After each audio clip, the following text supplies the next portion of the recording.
the SIU is probing allegations relating to the Tembisa hospital and has to date identified, as I indicated, 3 major syndicates that have appropriated about 2 billion meant for the healthcare at the Tembisa hospital. Whether it's Maumela, whether it's Mazibuko, whether it's Ket Matala, whether it's X, even with their infinite wisdom or thuggery, they could not have achieved what they did without the cooperation and participation of government officials. It's absolutely unfair on the community, on the hospital, and everyone that's affected by it. Government has neglected his people, so I don't know why. This is beyond looting. This is just looting on an industrial scale. Allegations of looting, allegations of syndicates. It's topical, and it starts right now.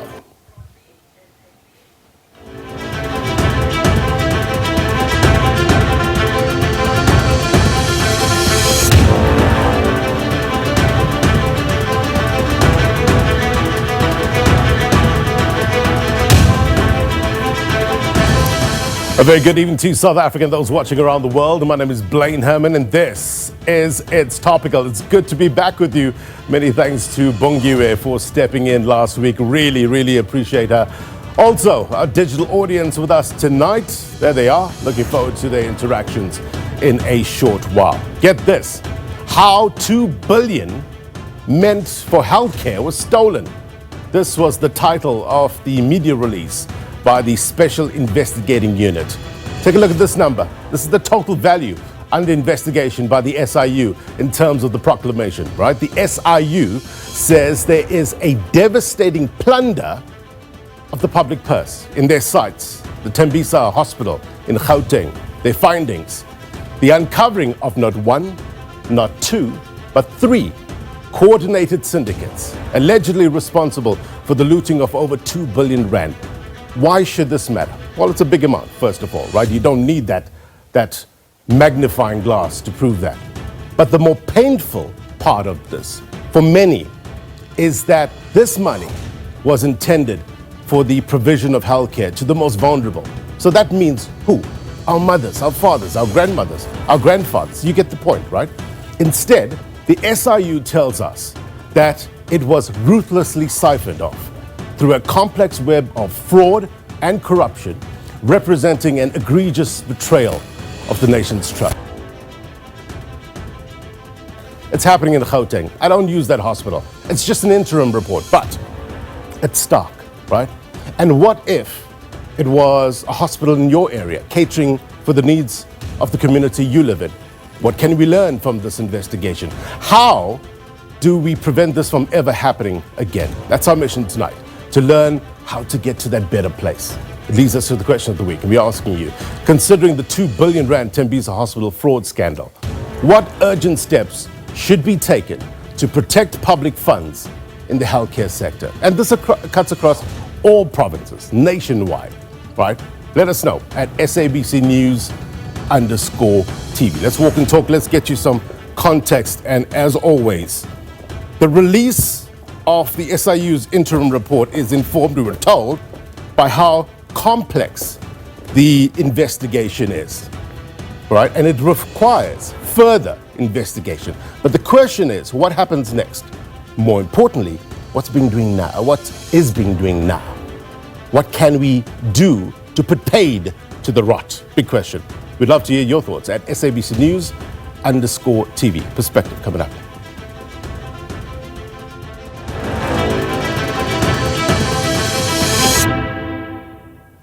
All right, let's get you that context. As always, we turn to the magic wall, what we know and why it matters. My guest tonight, Griselda Lewis in the house, SABC senior reporter and anchor. Good to see you. Let's start off here. Yeah. Babita Deokaran. Yeah. We know her name. Yes. Uncovering about 850 million rand back then. Yeah. Killed in 2021. Yeah. How did we get to this place? Now, that staggering amount, you'd recall, Blaine, it really raised eyebrows. It was 850 million at the time that Babita Deokaran was killed. We're talking about 2 billion rand now. And we're expecting that number to rise because the SIU indicates this is an interim report. And they're not even halfway through the investigations. There are only 3 syndicates that you mentioned that have been identified. There are others as well that the SIU has not mentioned. But if we look at the staggering amount that it is right now, and quite clearly, as you put in your intro to the show, is that we went to go and speak to some of the patients. We went to speak to some of the nurses in that facility. They talk about a facility that is almost on its knees. Because let's not forget, at the heart of all of this is the services now that cannot be provided or delay in services. One of the community members who often gets his medication from the hospital was going to fetch medicine for his sick wife. And he said to me, I'm not even sure if we are going to find the medication that I'm looking for. So this is it, Blaine. 850 million that was flagged. Let's move to the next slide and get a consensus of where we are. Now, this is the interesting factor, right? We look at the Maumela Syndicate. Now, the Maumela Syndicate seemingly linked to a Hangwani Maumela. That's what we know. And from the total number in terms of assets that have been identified by the Special Investigating Unit, we're talking about 520 million in assets. That's now just from that one. That's right. Now, the crazy thing about all of this, you know, it's shocking. It's almost laughable if it wasn't so serious. Lamborghinis, not 1, not 2, not 3, 4 Lamborghinis, boats, houses in the millions are believed to be proceeds of what was bought with this looted cash. That is the allegation that is being made. And we're talking about houses in Hartbeespoort Dam in the northwest, houses in Gauteng, and Cape Town, in KwaZulu-Natal as well. So a good breakdown of what we're looking at. One of the syndicates here, what we also understand from this in particular, Blaine, is that the Special Investigating Unit has also helped the National Prosecuting Authority identify other assets. So the question is then, so much has been looted, but when are we going to see some arrests being made? If we look at the... go ahead, Blaine. No, just to say that we did reach out to Maumela. The number that we had, the team reached out to that number. No response. As said, we will keep on trying because we need to get to the other side as well. What do we know about Mazibuko? Look, the Mazibuko Syndicate, Blaine, if we look at it, not much is being said, but what we do know is that, there's also... this is linked to a Rudolph Mazibuko. So the total amount, 283.5 million. Now, with this particular syndicate, what we're hearing from the SIU is that they have managed, to assess about over 1,237 bundles. We're talking about bundles. These are investigations that the SIU is busy with. And clearly it seems that there have been irregularities, fraud and corruption in most of these transactions that were made. Now, Blaine, we'll probably get to this at a much later stage, but a very critical part that was mentioned by the Health Minister, Dr. Aaron Motsoaledi, is that none of this would have been able to have been affected inside this hospital if it was not for the employees inside that hospital, So there is work that has been done there, a number of suspensions. We'll talk about that a bit later on as well. But if we're looking at the Mazibuko Syndicate, that is one of the syndicates that has been mentioned as well. But just very briefly, Blaine, before, let's just go back to Maumela once again. Very importantly, if we take a look at this, you see the name. There is 13.5 million linked to Matlala. Who is Matlala? Who we've come to know is the controversial businessman who's currently in court on a separate charge. The name also mentioned at the Matlanga inquiry, alleged to have links to the now sitting at home police minister, So his name has come up. 3 of his companies allegedly benefited from these transactions. It seems that allegedly, he's had his hand in the cookie jar as well at Tembisa Hospital, amounting to exactly that 13.5 million. So, there's also an unnamed syndicate. Why? Look, Blaine, at this particular stage, remember this is an interim report, and the SIU was quite clear to say that this investigation is still underway. So, I guess to avoid perhaps litigation, right? You would need to do a thorough investigation before you put the name of that individual out there who's alleged to have benefited from this 596.4 million rand. Right. So while the investigations continue, we're expecting quite a number of names Yes. to also pop up, which brings us to the next slide, right? So there's the three main ones that the SIU mentions, Yeah. but there are also so-called smaller ones that are allegedly siphoning of funds from the hospital. Blaine, again, the SIU did mention that there are a number of other syndicates, but of course you cannot name them until thorough investigations have been done. You also have to shy away from any litigation, mentioning someone's name or linking them to any fraud and corruption once a thorough investigation is not yet complete, would obviously land the SIU in hot water. But I mean, just take a look at 1, 2, 3, 4, 5, 6, these 6. But shocking, if we take a look at Syndicate F, one director there is alleged to have been paid close to 30 million. One director. So it tells you that those that were benefiting from the looting, the corruption, and the greed that took place at Tembisa Hospital, it was absolutely shocking. So from what you gauged from the press conference, from what the SIU put out, who benefited most here? Was it the service providers or the officials on the ground? Ben, I can certainly say, and indications, of course, from what we're hearing from the SIU, service providers really took the cream off this cake, if I could put it that way. The service providers who had links to individuals inside the hospital who were going to be able to make this happen. What we're hearing is that some medication that was due to be delivered or services that were meant to be provided to the hospital, some of it did not even happen. That is why you're sitting in a situation where when you speak to the community, when you speak to the nurses, when you speak to the staff, they tell you about a dire situation inside the hospital, and the community simply says, this is all the money that was taken from us. This is a community hospital. Well, when I say community, I'm talking about the fact that it is servicing so many communities around that particular area. People spoke about their reliance on Tembisa as a hospital, but we're looking at the amounts of money that have been siphoned, and that is definitely going to increase. So the big question is, what next? What did the SIU say? Look, those investigations still continue, Blaine. I'm not quite sure when we'll hear from the SIU again, but without a doubt, there needs to be some action that is taken.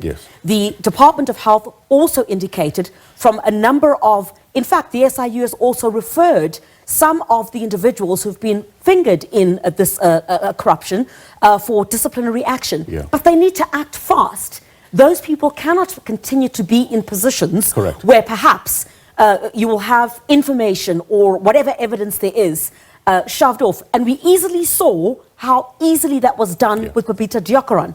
You don't want another incident where the full picture or the full scope of what happened at Tembisa Hospital to be shoved underneath the carpet. So arrests need to be made while the investigations continue. And officials in particular, the enablers of this kind of corruption, those are the ones who need to be dealt with and dealt with fast. What measures are being put in place to weed them out? That's right. That's the big question. Crisalda Lewis Thank you on very the much, case. Blaine. Thank you very much. The better mind of Crisalda Lewis, SABC News senior reporter as well as anchor. All right, that was the context. That tees up the discussion nicely, but I want to bring you this story first. A tweet that, I guess, shocked the nation, right? A young man begging for food from a hospital bed. Days later, Shonisani Letole was no more. Tonight, we revisit the 2020 tragedy that happened at Tembisa Hospital, where a mother's worst fears came true, and an investigation exposed gross negligence. As corruption and political interference claims mount, the family demands justice and accountability for the system they say failed their son. Take a look.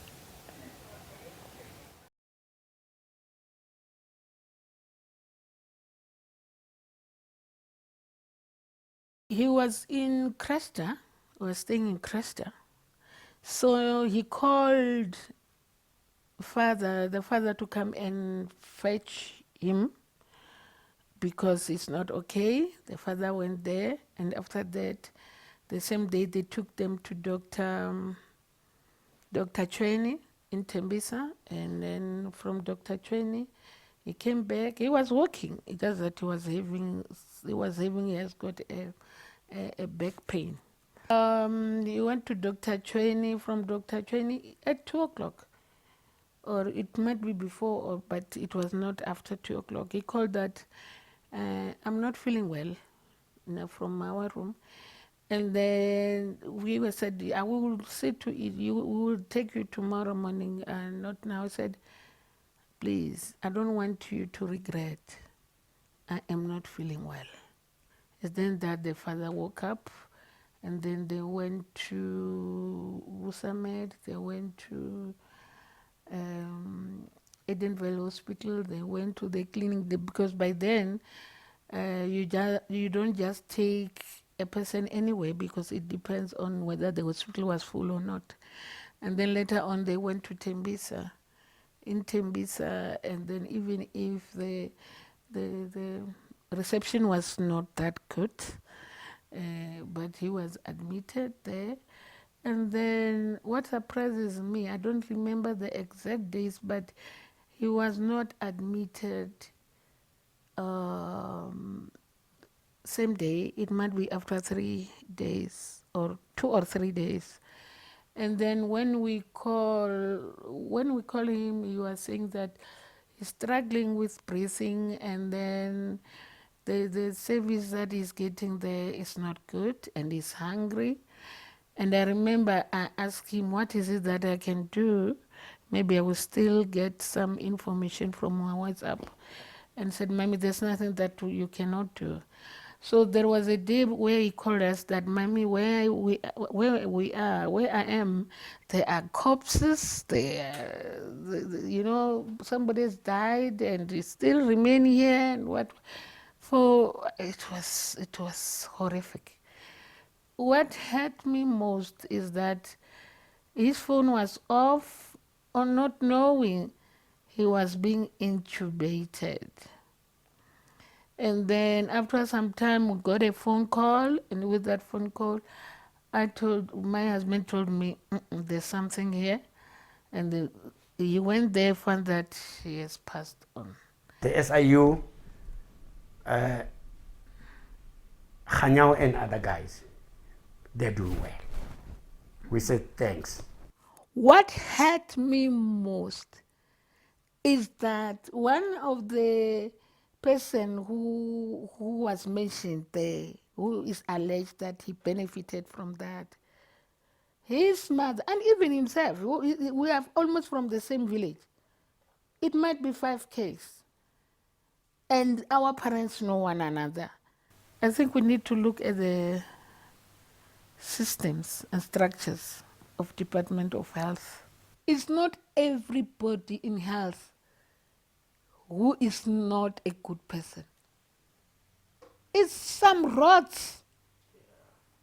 Some rots. People are trying their level best. The wrong people are in those positions. We need to see accountability. He was my friend. He was my confidant. And I can feel his gap, because nobody is able to fill that gap.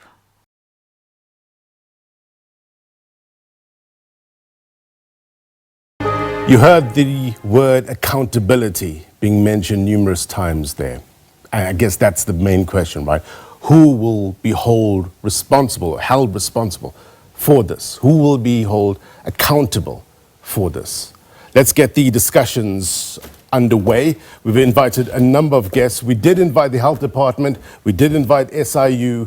They weren't available. But nevertheless, we shall still get some context to some of the answers that you are putting across to us. Dr. Sibongiseni Dlomo, chairperson of the Portfolio Committee on Health, joins us via the telephone, having a bit of connection issue, but hopefully we'll have the good doctor on shortly. We also have Wayne Duvenage, CEO of the South African Corruption Fighting Civil Action Organization Undoing Tax Abuse. So, Outer Wayne, good to have you on the program. Also, our digital audience as well. as per normal. Let's get those hands up. Questions for our guests. We'll take you as soon as we can. Thank you, everybody. Dr. Dlomo, maybe I can start with you. Hopefully that you can hear me. It's a profound breach of the public's confidence, right? So surely there needs to be some sort of consequences. What in your mind would be appropriate consequences? Good evening, and good evening to the fellow panelists who are there with you and to the rest of our country's fellow countrymen. I hope you can hear me. Yes, sir. I am so sorry that I can't show my face there. The phone, the whole gadget has just let me down. I'm here in Durban. I have actually been saying this is a very serious matter, absolutely serious matter. To concur with the presenter, somebody says there's a shortage of ambulances. There's no money to employ doctors. There's shortage of medicines, and yet there are people who can actually siphon almost 2 billion with impunity in this space. Now, that is something that needs to be followed very strongly. The Minister has actually been talking to me. There was a presentation by the SIU and the Minister on this matter, right. And the portfolio committee would like to have a follow-up to say, what do we do with these staggering behaviors of some South Africans? Now, but it's not a mistake.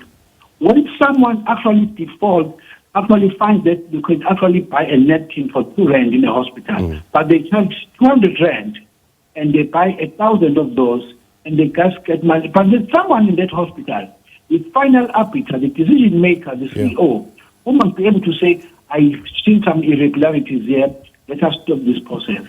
Someone is saying, Ms. Babita may have soul rest in peace. He says, there's something irregular here, let us stop this payment. Somebody in that hospital says, no, I'm very scared of what am I going to say to the political leaders, let's pay irrespective. Now that is something that's extremely serious. That person, whether has resigned or not resigned in the hospital, must tell us who are the people who are actually asking her to actually do what she did. Yeah. Let me bring in Wayne into the conversation. Wayne, there needs to be decisive corrective action, no doubt. How do you see it playing out, though? Yeah, there needs to be. And this is 4 years later now, and nothing has really happened. A few people have been suspended. A lot of evidence has been provided already from Jeff Wicks and his investigation. You know, what was so sad was that the police, the Hawks, had the cell phone and computer of Babita Deokaran for 3 months and did nothing. They didn't take digital copies of it. The family asked for them back, and Jeff Wicks got hold of them and uncovered so much. And they then went afterwards, cap in hand, and apologized and started to work on the case. Now, you know what happens when you allow time to unfold. Evidence goes missing, people go missing. The Hawks and the criminal justice system needed to move fast to hold various people to account. I think, first of all, Dr. Sandile Buthelezi, to whom Babita Deokaran reported, needed to be charged, needed to be dismissed, as did Moketi, the MEC for Health, who these people have just got away. They probably still walk the corridors of power. Let alone, all the others, Matlala and the various people that we know, Moketi and others who are involved in the syndicates. But hundreds of people inside, from junior positions right to senior, nobody has been held accountable. They need to be charged. They need to see jail time, and we need to get all these funds back. It's a travesty that nothing has happened to date. Dr. Dlomo, as Wayne is saying, some of these allegations are not new. We know about it for years now. So in terms of the process that has been followed over the last couple of years, do you think we've failed in terms of holding people accountable? I think that's what Mike is telling the minister. There's been reports that are there and that have assisted you and the province and other provinces about some irregularities. Why are we not really making headways on that? And I hope this time around, when we do meet, there will be some answers on that part. Because you can't.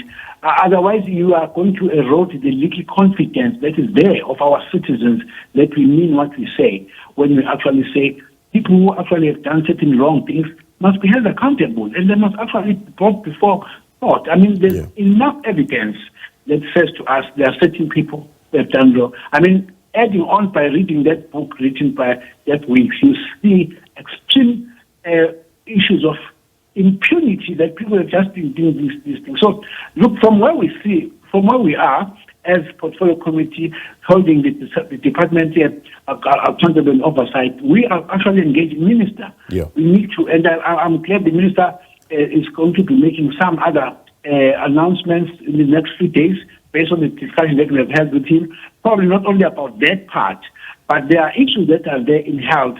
Health system is actually going to be collapsed by such thugs and criminals. And therefore we say, Minister, you can't hold on. Let's get to be trusted once more as a country, as a department, by our citizens. Act on these issues. And we await processes thereon. These syndicates that the SIU mentioned, the three main syndicates that they've put forward or brought to light, during your tenure as Deputy Minister, Dr. Dlomo, did these names come up in any form or fashion during any sort of investigations? Were you surprised when you heard these names, or did it ring some bells? During my tenure as a Deputy Minister, I was never able to see these names. I only got the light of this when I read the book of Jeff Weeks. We were actually aware that there are pressure points in certain hospitals, in certain provinces, and money is being irregularly used. But we were never able to pinpoint and get this clear syndicate that have actually now come up in the recent past.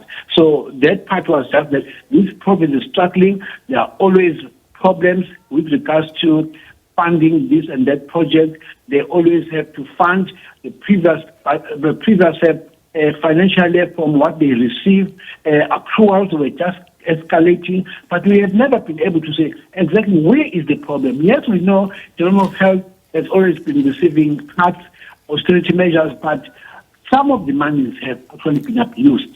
And that is where we think, I was speaking to Mr. a few days ago, that we know where these Lamborghinis are. We know where these properties are. Let's get those things sold back and get this money back to the department. So we can't hold on for too long, because we need to employ doctors, we need to buy medicines, we need to actually buy more ambulances so that our people can't wait. So we can't have a department that has already been having budget cuts over now getting people who are siphoning money in this irregular way. So I hope the minister is going to act on some of this, because we really work with him and say, Minister, act on this thing. We now have enough evidence that we can act on these issues. Wayne, I was going through the report in terms of the referrals for disciplinary action, and the SIU saying that they prepared 116 referrals for disciplinary action, this to be instituted against 13 officials, of which to date 108 were delivered to the Gauteng Department of Health relating to maladministration and irregular appointment of service providers at the Tembisa hospital. Does it go far enough, Wayne? Does it go far enough? No, it's shocking. You know, I recall 2 years ago when we were starting to ask tough questions, the department was saying, no, we're waiting for the SIU report. Imagine that. You know, they had enough evidence to fire all of these people. Why are they waiting for the SIU in business? If you uncover corruption or gross maladministration of your staff, it's within a few weeks. You lay the charges, within 2 months, they're gone. Here we are 4 years later. So this is a government department, the health department in Gauteng, 37 hospitals. I don't have to tell you about Helen Joseph, about the other hospitals where there's absolute chaos. And everybody sits back and they're waiting for somebody else to do something. It is so shocking. People are dying every day. I mean, I took somebody the other day to Helen Joseph and they were just sent back because the machine isn't working and it's been out of service, the scanning machine, for months. It is, people are sent home to death sentences. This Gauteng Health Department and health in general in this country is out of line. It is so shocking, and the poorest of the poor suffer the most.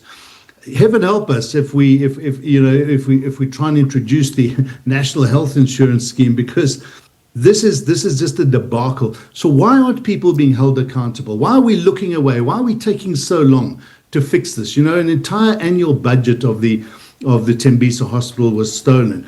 When Babita Deokaran put a hold on that expenditure after her assassination, when she'd already raised the flag, guess what they did at Gauteng Health?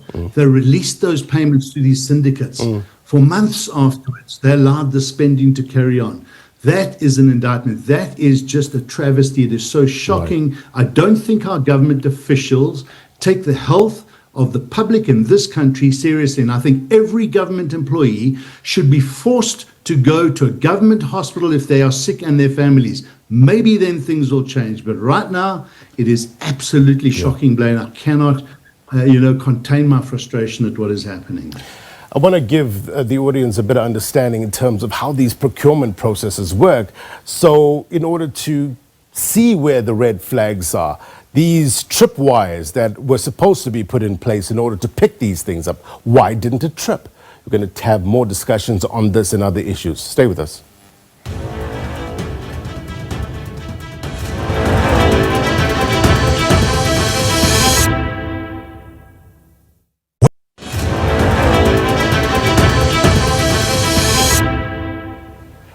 Welcome back. You're watching It's Topical. So some damning findings from the SIU, right? Over 2 billion in alleged looting at the Tembisa hospital. What sort of procurement processes were put in place? What sort of red flags were there? What sort of tripwires were there? Why didn't it trip?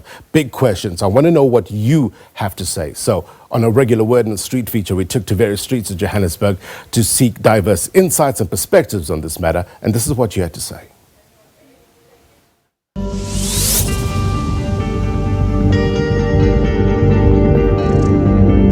We need to jack our systems up in this country as far as health is concerned. If you compare ourselves to international countries as to where we are with healthcare over there, we've got really good hospitals. I mean, I've used public hospitals in Cape Town, really, really good. And I just feel that there's only a few of them that are really operating at a good level. The service is bad, né? If you can go inside here, you'll be shocked.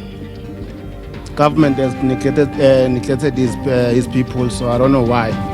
But they need to intervene because this is serious. People are dying inside. I think they're short of staff as well. So we really need government to up his game. How long will it take before that money is retrieved?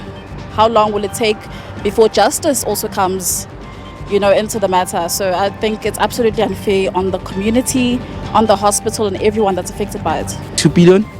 It's a lot of money, man. And there's so many things you can do with 2 billion. Like there's a lot of things you can do here to renovate this hospital that we really, really, really need. 2 billion, how many doctors can that hire? How many nurses can that hire? How much medication can that buy? These tenders are going through, right? But the money is not being spent in the places it's supposed to be. And only now we find this out after 2 billion rands. That's a lot of money. They could have assisted at least somewhere with those making at least buying beds for other patients. And now our brothers and sisters, they are struggling. This is beyond looting. This is just looting on an industrial scale, because if we say it's a corruption, in my opinion, it's you stealing a few rands here, a few rands there, but this is on a mass scale now. Yeah, it's a big amount, right? With real world consequences. That's what the SIU tells us. Let's go to our digital audience, get their take, get some of their questions. Michelle, I see hands up from you. Let's hear from you, Michelle. Thank you so much, Blaine. I definitely will echo things that have been said, not just by my fellow panelists, but over the past coming weeks. The unfolding revelations in South Africa's public health sector really do expose a deep structural and governance crisis. And the SIU's discoveries demonstrates not only individual malfeasance, but the operational capture of procurement systems by organized networks spanning multiple tiers of government. I think that the SIU's call for disciplinary and criminal action is a necessary first step. However, it does remain reactive. The murder of Babita Deokaran underscores that the personal risk faced by honest officials is undermined by the state's failure to protect them. And I think that her killing, coupled with claims that the hospital CEO is being scapegoated, reflects how accountability is often politicized and redirected to shield senior officials. What I do think is also important to note that public cynicism is both rational and predictable, and that the failure to implement the extensive recommendations of the State Capture Inquiry and previous commissions of inquiry has entrenched the perception that investigations really serve symbolic rather than corrective purposes. And unfortunately, the Madlanka Commission now is also operating within that same credibility deficit.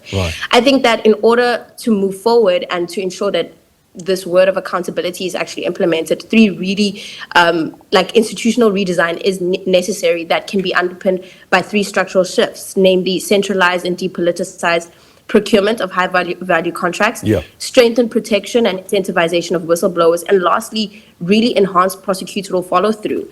And I think that the bottom line is that without structural reform, anti-corruption commissions really do risk becoming cycles of exposure rather than agents of renewal. And my question would be, how can we realistically make sure this is done? Well, that's an important question.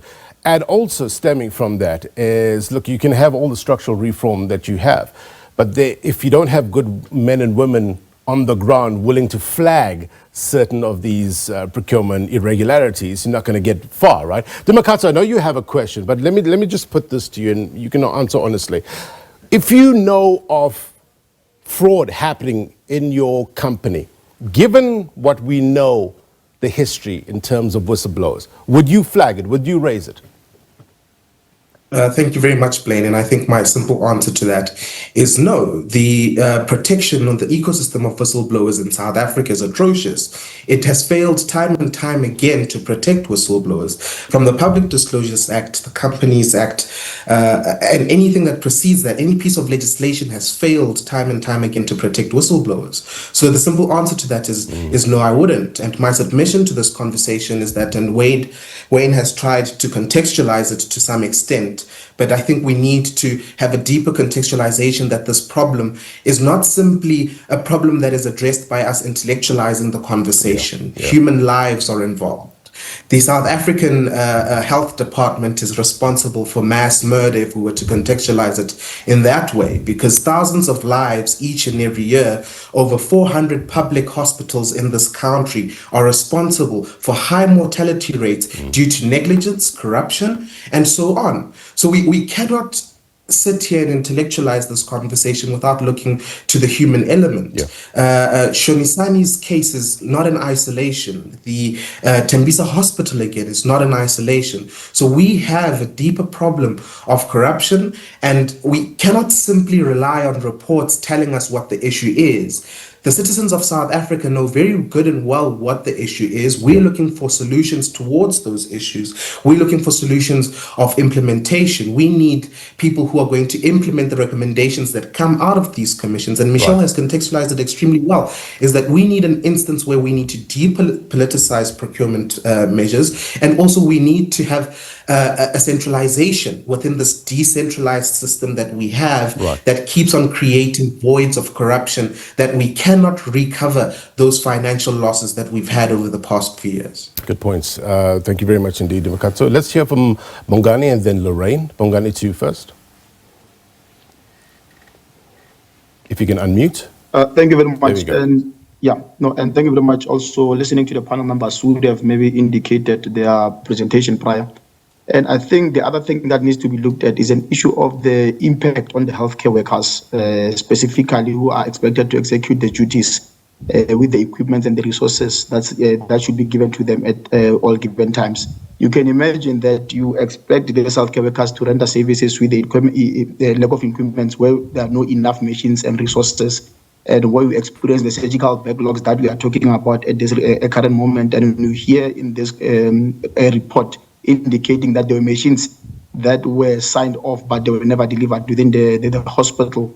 And further to that, you find there's a shortage of staff. And to hear that there's this 2 billion that was looted within the system, it is quite saddening, because those funds should have been used to assist specifically the healthcare workers, and then also in assisting the society, so that the services that gets to be rendered accordingly.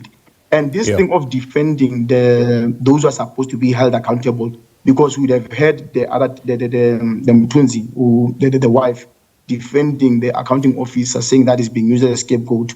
I believe it is that the accounting officer is the one actually who is the point of entry in each and every institutions that they find themselves being leading there. And we can't say that they get to be used as scapegoat if they're the ones who would have allowed these politicians to come and to win that system. And we even wondering that the unnamed syndicate, it might not be found to be maybe the Mtunzi syndicate.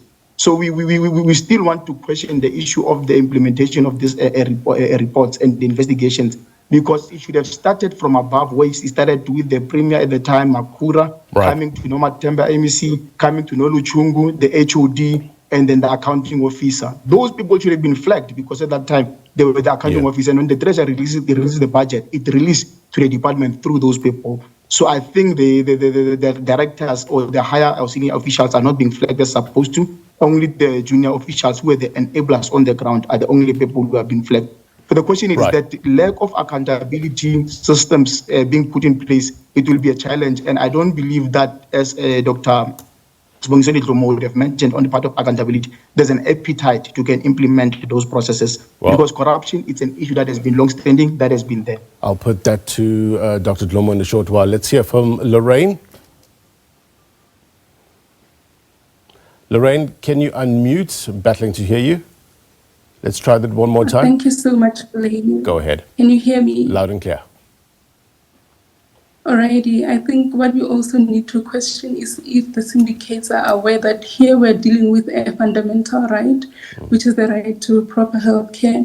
And also we need to question how is the money going to be recovered, and also how are they going to account for the lives that have been lost at the hand of their conduct. Thank you so much. Thank you so much, Lorraine. It's that word again, accountability. We need some answers with regards to that. We're going to take a quick break. I'll get some answers from Dr. Dlomo as well as Mr. Divinage next.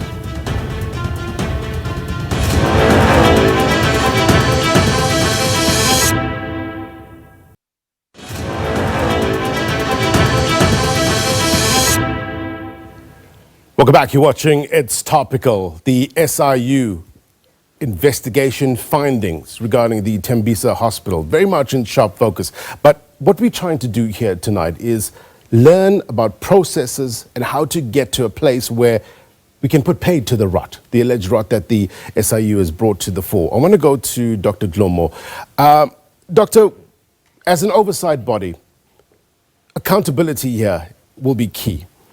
In terms of your committee, you're the chairperson of that committee. What sort of assurances are you giving South Africans that accountability at all levels will be brought to the fore and will be executed? I want to start by saying I agree with all the panelists' comments that have come through here. And I've said in the past, this act is not a mistake. It is almost in other countries called this treason. You listen to the comments of the South Africans out there who are talking about the shortage of medicines, ambulances, and staff members. You listen to the leader from Dinosa there, actually expressing their frustration because you can actually bring them more other workers, but you can't because money was stolen. Yeah. So if then you have actually people who have this type of situation, almost doing treasonous things like those, we are saying to Minister Mtshali, we want you as a committee, and we will be meeting very soon, we want you to give us timelines.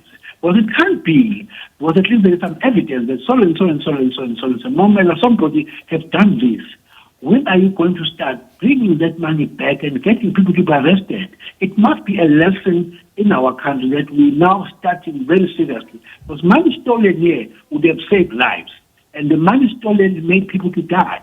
And therefore, while this department has got already burdens to do this and that, we are actually creating the burden even much more by stealing. So we are very clear when we engage with the minister. Minister, as an executive, is responsible in the country with all provinces, act and give us timelines when we are going to actually implement these reports and move on, and so that you can give some confidence. So on that, I won't be able to give you timelines now, but the minister, with our engagement, should and will be able to give the country timelines of the people to be arrested. But it can't be that we are still going to look around for many more reasons why people can't be sent to jail. Is there a date set yet, Dr. Dlomo, in terms of meeting the minister?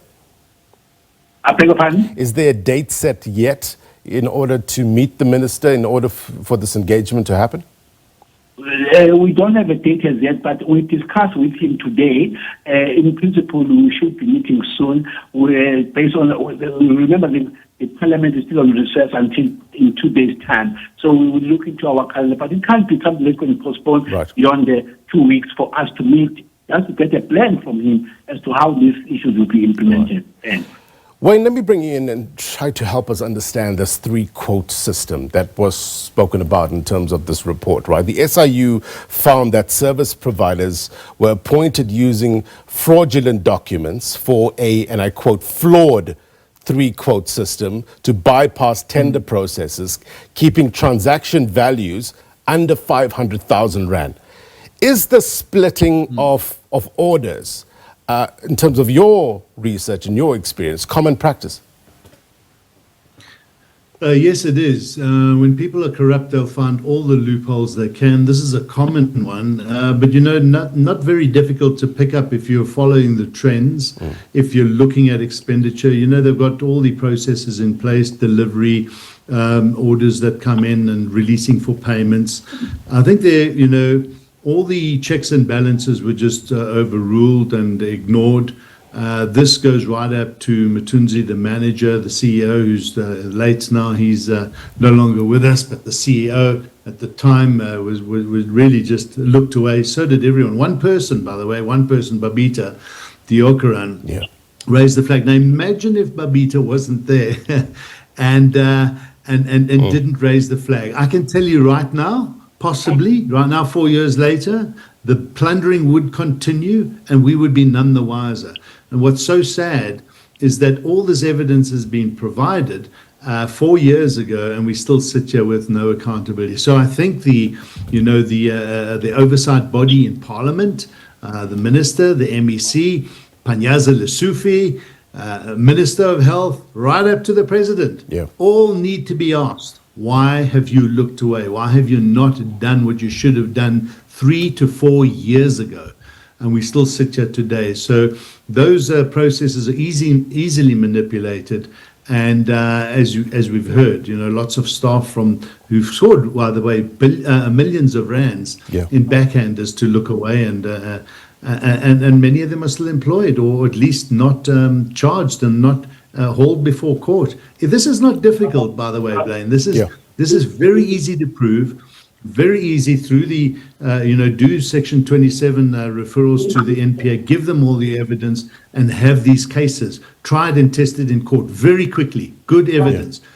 But here we sit with an inability to implement, with an inability to hold people to account. It is absolutely shocking that we can still be talking about this and everybody's looking around and waiting for meetings and trying to get... The minister is not taking this matter seriously. And I think, if I was the president, I would have fired the Minister of Health by now and made sure that Panyaza Lesufi, if he didn't take enough action, I would have stepped in and fired all of those people in health in Gauteng. It's shocking. I could hear the frustration in the minister's voice, Dr. Dlomo, and I just want to read out the quote, what he said, Health Minister Aaron Motsoaledi at that briefing on Monday. And he was saying that, people who killed Babita Diokaran and put another person in hiding, they're driving Lamborghinis. And what sort of country are we when this is happening? And this is what he said as well. When things like this happen, you start appreciating why the Chinese execute people to remove them from society. What do you make of a sentiment like that? You asking Dr. Dlomo? Yes, Dr. Dlomo, that was to you. Because we're in a democracy of a country that has decided that for now, we don't have a death penalty. Maybe one day, if we're in another country that has decided through national dialogues, we could revisit things like those to say, can we not agree that certain people should not live longer anymore if they decide to steal, such that they are they are staggering. Yeah. It causes people to die. People have died anyway. They have died because somebody stole 2 billion. And therefore, if you were to consider and say, maybe through this national dialogue you are coming in, we should also be able to, I agree with what Tamtoid was saying there, we could revisit to say people who kill babies and gender-based violence, people who steal like this in the syndicates, money that actually would have been used to save lives. And therefore, why do you think those people should leave? And they steal money to buy luxurious things like 4 Lamborghinis. No, it can't be. I would probably say, is this democracy that has not given us that space? But maybe someday people would agree that these are the people who should not live a day longer once you have caught them. The sentence must be so harsh that you don't see them anymore in the world again. Dimakatso, agree, disagree? Thank you very much, Blaine. And, I think I'll hold off on commenting on that because, again, it's such an extremely sensitive topic to the construction of our democracy at the moment. So I'll hold off in terms of commenting on that. But I wanted to ask Dr. Dloma a very critical question. Do we have an inadequate healthcare system because the state is incapacitated to provide, or do we have an inadequate healthcare system because it is engineered by people who keep on siphoning money from these institutions? Because it's a very critical distinction to make what's crippling our healthcare system, and I think it's very critical that we get an answer to that. Dr. Lomo? Yeah. I did raise that over the past years, there has been a decrease in budgets for both education and health. And therefore, with these austerity measures causing, if you actually take 2% top slicing the Department of Health budget of 65 billion, that's almost 3 billion gone. And therefore, the top slicing because of austerity measures has actually been causing us to have a huge burden. But over and above that, now we have another 2 billion stolen. Maybe this is not the only one. So those are the other issues to say this department is overburdened in any way before you can even start stealing. And we the Portfolio Committee, we're calling for more funds to support and say, if you do have austerity measures, don't restrict, don't take more money from this department that is struggling. But that is why then it causes more pain when the department is already struggling with being underfunded. There are people who come in again in that space and steal such huge burdens. So those are things that are on the table. Please, can you not decrease the budget of health? Unaware that people are going to come and live and steal there. Dr. Dlomo, thank you very much indeed for your time. That's where we'll have to end it. Also, thank you to Wayne Duvenage from Outer, CEO of Outer. Appreciate your time and digital audience. Value added every week, no doubt. It's asking questions that you at home sitting and watching might want to ask. Thank you very much indeed. All right, before we go, here's my take. I know these findings probably made you angry as hell, right? But enragement needs to give way to engagement. Engagement on how we can collectively help put pay to this rot. Yes, there's a risk that we might become numb to such stories. Why? Because of how frequent they feature in our news headlines. We have to resist that urge. The chaos of corruption. If chaos is recognizable, right, is it still chaos? Or is it just how things are? And what's the danger to that? Again, it's going to take a collective effort. To paraphrase a popular phrase, the only thing necessary for the triumph of evil is for good people to do nothing. There are still good men and women willing to fight the good fight. And they need to be applauded, they need to be rewarded, but most of all, they need to be protected. Otherwise, we're going to lose this battle. We're going to lose this fight. I want to believe that people want to do the right thing, right? They just need to be protected. There are two most important times in life. The day you were born and the day you find out why. Widely attributed to Mark Twain. Perhaps today is that day. And that's my take. If you miss anything on this program, then be sure to watch this episode of It's Topical on YouTube, as well as SABC Plus. If you're watching a repeat of this program, then as always, the news continues. Unwrap Africa up next with Tembisa, followed by G20 Focus with Thulasizwe Similani at 8:30 tonight, where he'll be asking the pertinent question, can Africa overcome its debt crisis? Stay tuned for that. Until next week, my brothers and sisters. Take care. Bye-bye.